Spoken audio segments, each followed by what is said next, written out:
The desert wind howled across the barren landscape as rancher Jake Morrison approached the abandoned shack on the edge of his property. What he found huddled against those weathered wooden walls would change everything. Two young women, their silence speaking louder than any words ever could.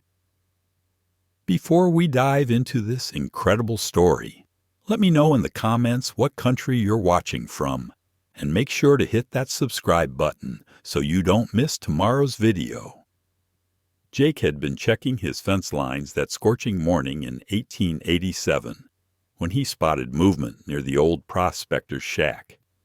As his horse drew closer, he could make out two figures pressed against the shaded side of the building, barely visible among the barrel cacti and creosote bushes. These weren't bandits or Apache raiders. These were two young women, maybe 18 or 19, wearing torn cotton dresses stained with dirt and blood.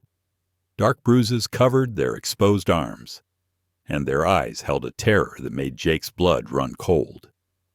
"Easy there," Jake called softly, dismounting slowly.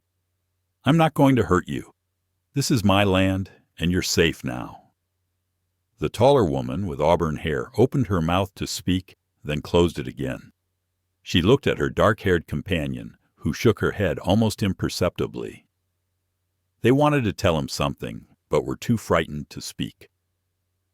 Jake approached carefully, noting the defensive cuts on their hands and the finger-shaped bruises around their wrists. Years of ranching in Apache territory had taught him to read signs of violence, and these women had clearly fought for their lives. "Can you tell me your names?" he asked gently.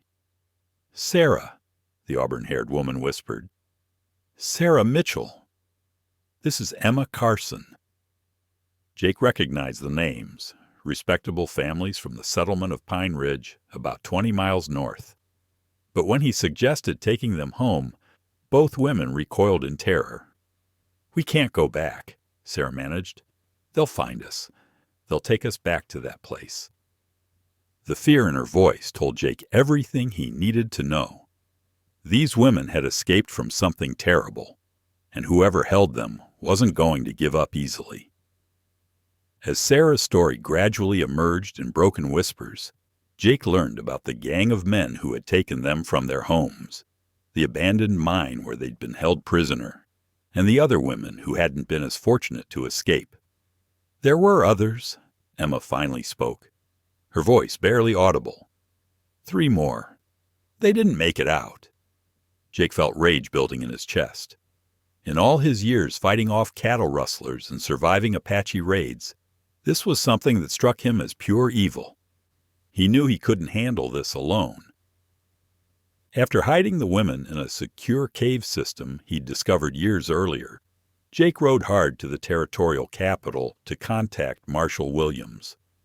The lawman had been tracking this particular gang for months.